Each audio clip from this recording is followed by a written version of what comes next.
ओ तौबा तौबा, आज तो बड़ी गर्मी पड़ रही है बाहर भाई। कुछ सौदा सर्फ लेना था, सोचा चलो ले ही आऊं। शरफुद्दीन बेचारा भी क्या करे, जो पैसे होते वो दे ही देता। दालें लेनी थी, पैसे ही खत्म हो गए। अरे तू क्या बेवक्त पड़ी सो रही है? इस वक्त सोएगी तो रात को नींद नहीं आएगी। चल उठ, कुछ खाया पिया है तूने? शानो, शानो, अरे इससे क्या हुआ? शरफुद्दीन, अरे कोई है? अरे मेरी बच्ची को क्या हो गया है? शानो, अरे मेरी बच्ची, अरे कोई पानी ले आओ। शरफुद्दीन, शानो, अरे मेरी बच्ची उठ, क्या हो गया है तुझे? शानो, रक्षा पे वही बिल्कुल ठीक है। ये लोग ऐसे कह रहे थे कि उन्हें ट्यूमर है। सलीम अंकल भी खामखा परेशान हो रहे थे। अभी मैं चाह रही थी कि वहीद को जब होश आए तो सलीम अंकल, बाबू जान सब यहाँ आ जाए और मैं उनसे बहुत शिकायत करूंगी। मेरे शौहर यहाँ इस हालत में पड़े और उनमें से कोई भी यहाँ नहीं है। उन्हें तो खुशी से बेकाबू हो जाना चाहिए था। हैदर अंकल और वारिस अंकल में से भी कोई भी नहीं आया, हालांकि मैंने उनको फोन भी किया था। देखो वो क्या हुआ रक्षा आपी? कुछ नहीं, वो एक्चुअली वहीद की वजह से सलीम अंकल बहुत परेशान थे। उन्हें टेम्परेचर हो गया था और वो वहीद की वजह से परेशान थे ना। अब उन्हें पता चलेगा तो वो बिल्कुल ठीक हो जाएंगे।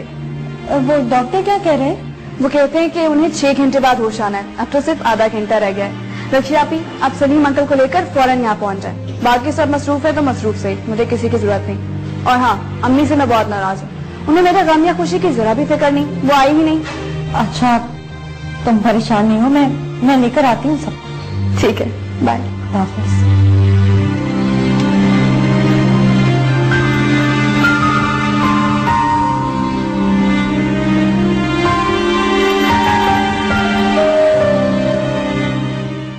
आपके बड़े दिनों बाद है? नहीं चाची, मैं आया था, आप शायद थी नहीं। ईशा ने नहीं बताया आपको? हाँ बैठो बेटा। हाँ बताया तो था, लेकिन इस बात को तो बहुत दिन बीत गए। अब देखो ना, यहाँ तुम ही तो हमारे अपने हो और तो किसी से मेल जोल भी नहीं है। इसीलिए तो मैं आ गया ना। वो ईशा कहाँ है? ये मैं देखे ना, उसके लिए जलेबियां लेकर आ रहा हूँ। मुझे कह रही थी कराची जैसी जलेबी कहीं मिलती नहीं है। अब ये जरा खाया और बताया कैसी। आप लेना प्लीज। जीते रहो बेटा। ईशा पड़ोस में गई है, अभी आती हो। अमर, वो मुझे बेटा तुझसे एक बात करनी थी। इतने दिन हो गए हमें यहाँ आए हुए, तुम्हारे माँ और बाबूजी हमसे मिलने तक भी नहीं है। अब सबको तो यही पता है ना कि ईशा से तेरी शादी होने वाली है। जवान बेटी का बोझ कब तक उठाए फिर हम? तू समझ रहा है ना? चाची, मैं भी आपसे यही बात करना चाहता था। वो उस दिन जब आपने ईशा की सगाई की बात की तो मेरे समझ में नहीं आया कि मैं क्या कहूँ। लेकिन अच्छा है कि जितनी जल्दी सच पता लग जाए। क्या अमर, क्या कह रहा है बेटा? चाची, जब मैं कराची से वापस आया तो मैंने अपनी माँ को बताया कि मैं ईशा से शादी नहीं करना चाहता। और वो मेरे बगैर कहे ही समझ गई कि मना आप लोगों की तरफ से हुआ। क्योंकि मैं तो बचपन से ही ईशा से मोहब्बत करता था और वो मेरा दुख जान गई और एक हफ्ते के अंदर उन्होंने मेरी दूसरी लड़की से सगाई तय कर दी। क्या? चाची, मैं उसे जानता तक नहीं और एक बार ही मिला हूँ कहीं, लेकिन मैं अपनी माँ का दुख नहीं देख सकता। और वो जो कहती गई मैं करता गया। और ये तूने क्या किया अमर? क्या किया बेटा? मैं क्या करता?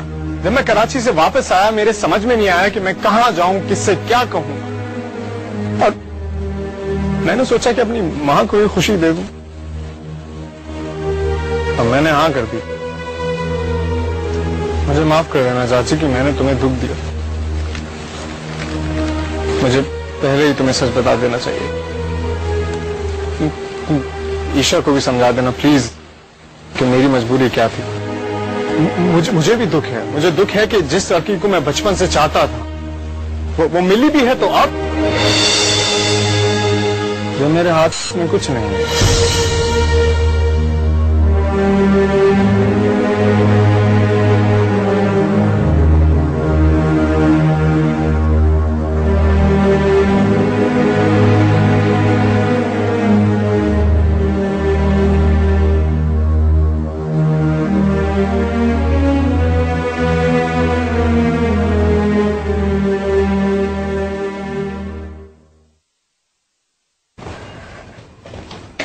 जल्दी से खाना दो, बहुत भूख लगी है। जो जो काम तुम कह के गई थी सब कर लिए। माँ क्या हुआ है, ऐसे क्यों बैठी हो?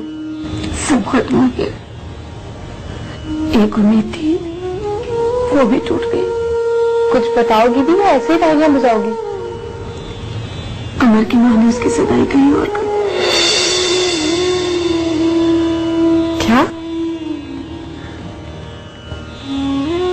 मगर ये अमर ने पहले तो नहीं बताया। ईशा तेरा क्या होगा? सबको पता है कि तेरी अमर से शादी होने वाली है। मैं सब लोगों को क्या जवाब दूंगी, क्या मुंह दिखाऊंगी?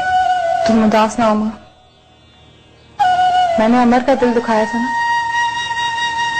अब मेरा दिल भी दुखेगा, सारी उम्र दुखेगा। ये सब उस मनोज असद का किया धरा है।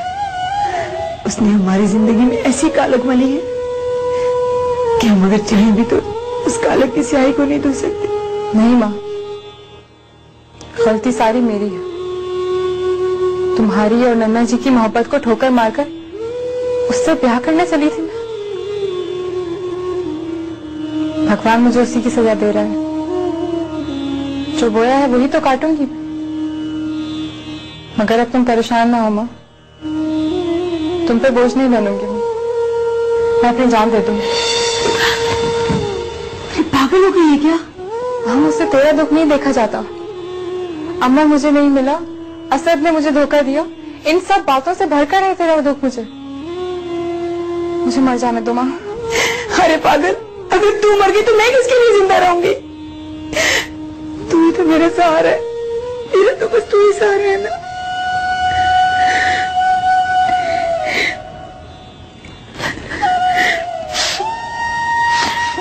मुझे माफ कर, मुझे माफ कर। ईशा, मुझे सब कुछ